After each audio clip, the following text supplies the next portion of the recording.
Hello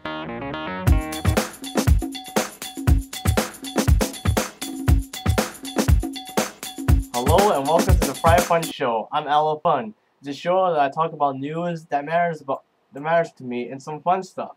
We're gonna begin today with a power handover for Egypt's government after Hosni Mubarak caused a protest in Egypt about a year ago. According to an article from the Wall Street Journal, Egypt's interim ruling military council pledged to honor its promise to hand over power by the end of this month, hours after Islamist candidate Mohamed Morsi claimed victory in the first free presidential vote since the ouster of authorization leader Hosni Mubarak. Major General Mohammed El Asir, a member of the interim ruling Supreme Council of the Armed Forces, tried to assuage widespread concerns that a constitutional declaration, which came only a few days after Egypt's highest court dissolved its parliament, amounted to a military coup.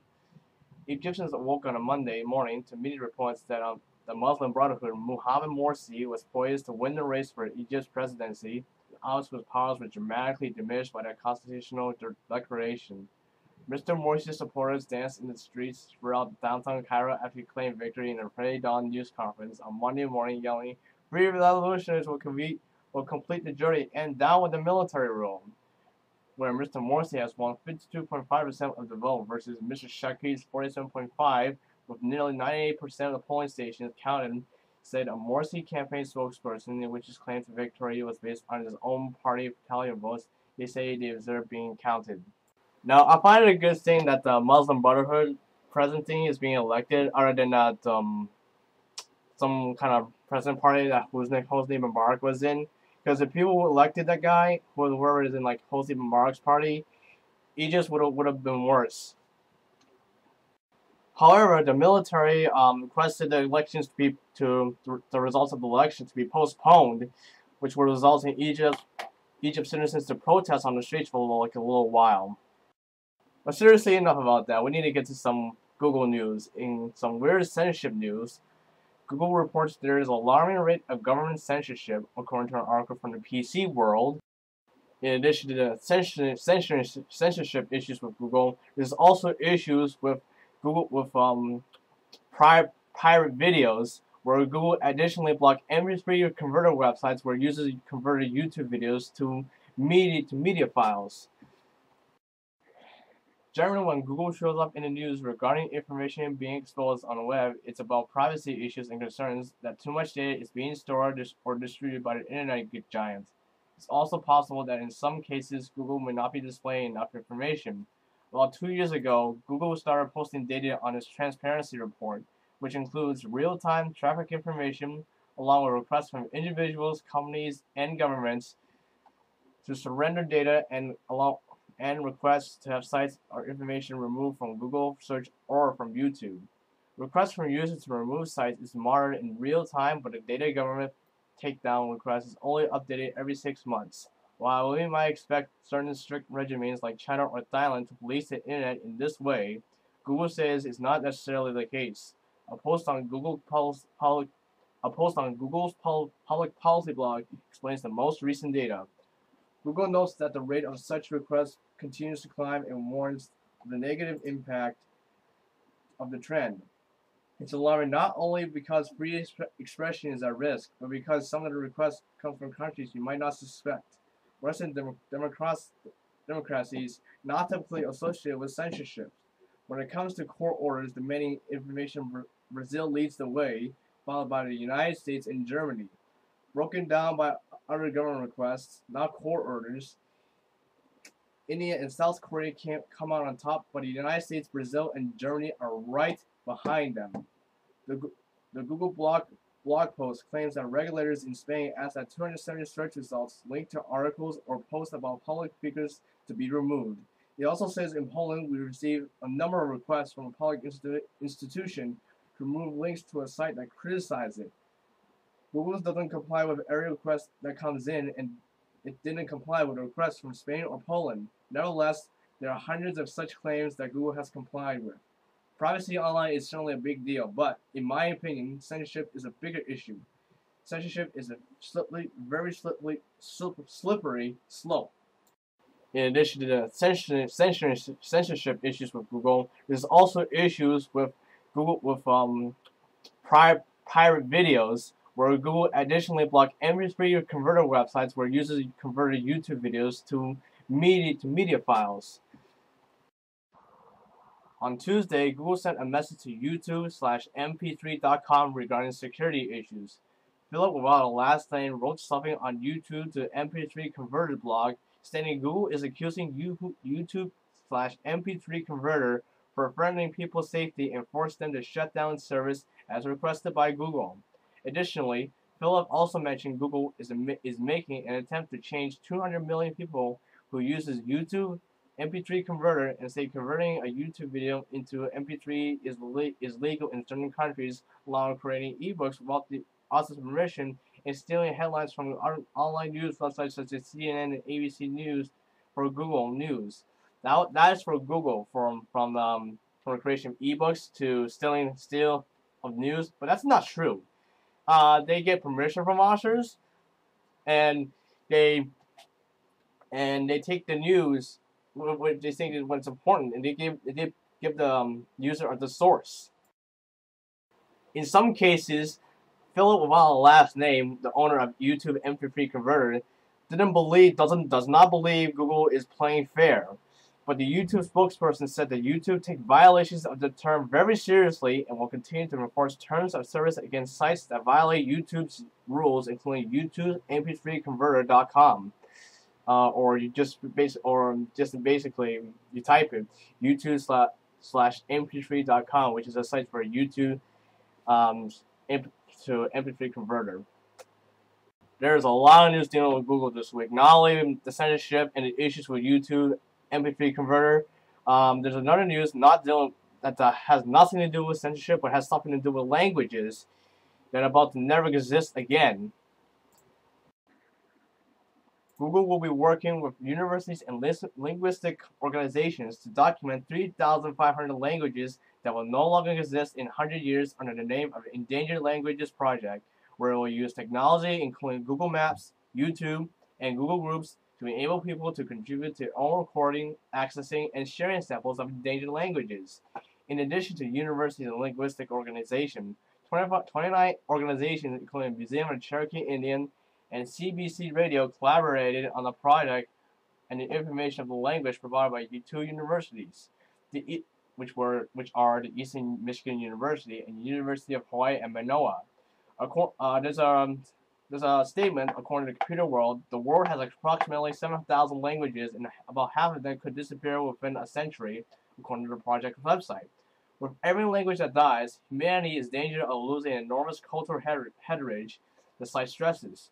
When a language vanishes, an understanding on how humans relate to the world around them, scientifically, medically, and botanically knowledgeable, as well as the expression of communities' humor, love, and life could be lost, according to the project.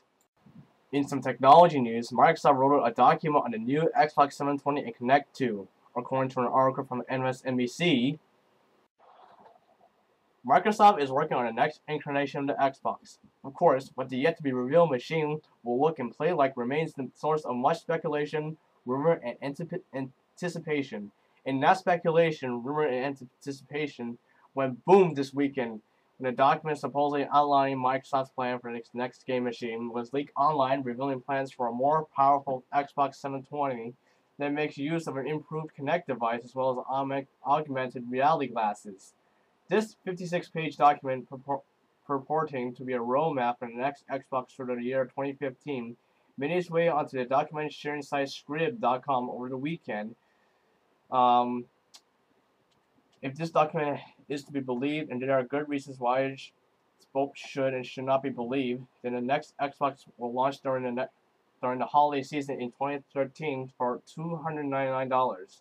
According to the document, the Xbox 720 will be 6 to 8 times more powerful than the current Xbox, will come with a Blu-ray disc drive for games, and will be capable of acting like a DVR for recording videos and later streaming back to other devices. The leaked document outlines how the next Xbox will come bundled with an improved Kinect 2 device, one that can track up to 4 players at one time, and by the year 2014 will make use of what's referred to as Kinect glasses or Forza glasses. These Wi-Fi/4G enabled glasses will deliver ambient experience and will offer seamless integration of the digital world with the physical world, and appear to be a way to take your gaming on the go. Additionally, Microsoft also unveiled a new tablet that will compete against all other tablets, including Apple's iPad, in a Los Angeles event by a sarcastic Steve Ballmer just this Monday. The tablet will come equipped with a touch cover, which is a magnetic case complete with multi-touch keyboard and a trackpad. The tablet will also contain a NVIDIA ARM CPU for the standard Surface version and an Intel Ivy Bridge Core i5 quad-core chips on the Surface Pro. Operating system that will run on Surface tablets will be Windows 8 for the Surface Pro, which is the operating system for the future PC laptops and desktops combined, and Windows RT for the standard Surface version for Surface tablets. Microsoft Surface was once the name of a $10,000 tablet table released in 2008, which was renamed to PixelSense, which makes no sense to rename it whatsoever. However, the starting price for the Microsoft tablet will be between $500 and $700 for the standard Windows RT edition of Microsoft Surface and Windows 8 on a Surface Pro for at least $800. This could be worthless to customers if the price are priced too high than its competitors, and the sales will be just like sales, and its sales will be just like the sales for Windows Vista and will be released in Wi-Fi version only. However, despite the confusion, Microsoft said focusing on innovation is a good thing where, unlike Apple, they're trying their best to bring awesome designs to the retail market. Microsoft says that its 3mm touch cover senses keystrokes as gestures. The main purpose of Microsoft creating tablets is to encourage vendors to offer Windows 8 tablet PCs and expand market demand for the product line, but once Microsoft realized their purpose, Microsoft will not be producing any more models. Additionally, if people want to update a current Windows Phone, those users will be able to upgrade to Windows Phone 8. As a result of certain hardware incompatibility, Microsoft released a new update for Windows Phone with Windows Phone 7 under the name of Windows Phone 7.8. One of the features that will be similar to Windows Phone will be the start screen along with other sub-Apollo features. Just today, Microsoft has released a new version of Windows Phone under the name of Windows 8 Phone, where it shares the same code with the upcoming operating system Windows 8. The company said there would be amazing games for handsets that will run in Windows 8 Phone. Microsoft has brought several Windows Phone devices to the market, but its sales are behind Android phone sales, along with Apple's mobile devices. However, they guarantee that the following will be featured in Windows, which are support for multi-core chips, which can allow devices to turn on additional cores to provide extra processing powers, the ability to work with different screen resolutions, support for removal of micro SD cards, which can allow users to store media files or install apps on the micro SD card.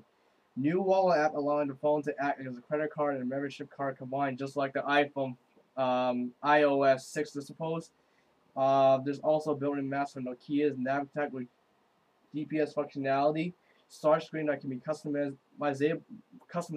a little bit more for the chosen free tile sizes and additional colors for boxes. Finally, there's warning alert for unsafe websites or websites that contain malware. One more thing before we get into the next news. I made a little error about the similarity for Windows Phone 7.8. I said I mistakenly forgot to say Windows 8 Phone. I instead said Windows Phone. So sorry for the mistake. Mistake me if I corrected it. In some news to remember, Rodney King, a man who was famous for being a victim of alleged police brutality by the LAPD in 1991, died on June 17, 2012, which was Father's Day. If you didn't know when was the date for Father's Day, he died in a swimming pool at a house in Retalo, California. Authorities ordered people to take toxicology tests on Rodney King, but the results will not be made into public, and autopsy will be released next Monday. In some international political news, elections that were held in Greece on the same day as the death of Rodney King worries the rest of the European nation, according to an article from the New York Times. In Greece, the situation remains precarious even after elections paved the way for a government led by the center-right New Democrats Party, seen as more realistic and pro-European as the leftist Syriza Party, which finished a close second. Signals from Brussels and other European capitals Monday were that there might be some leeway to ease the terms of aid to Greece. And yet, despite widespread agreement that existing plan for Greece has put a nearly intolerable burden on its citizens, the only way to give the country more time to fix its economy is to let it even more money. That would not be popular in Greece and other countries in Northern Europe, which tend to perceive Greece as not worthy of more credit because it's made scant progress in deregulating its labor markets, removing barriers to competition, and getting citizens to pay taxes. We're getting halfway through the show, so I'm gonna do a little joke of the first joke of the video. Just to say, why is the yolk called chicken? Because the yolk chicken out of the race. All right, but if you want to see part 2, click right here or in the link below, and I'll see you in part 2.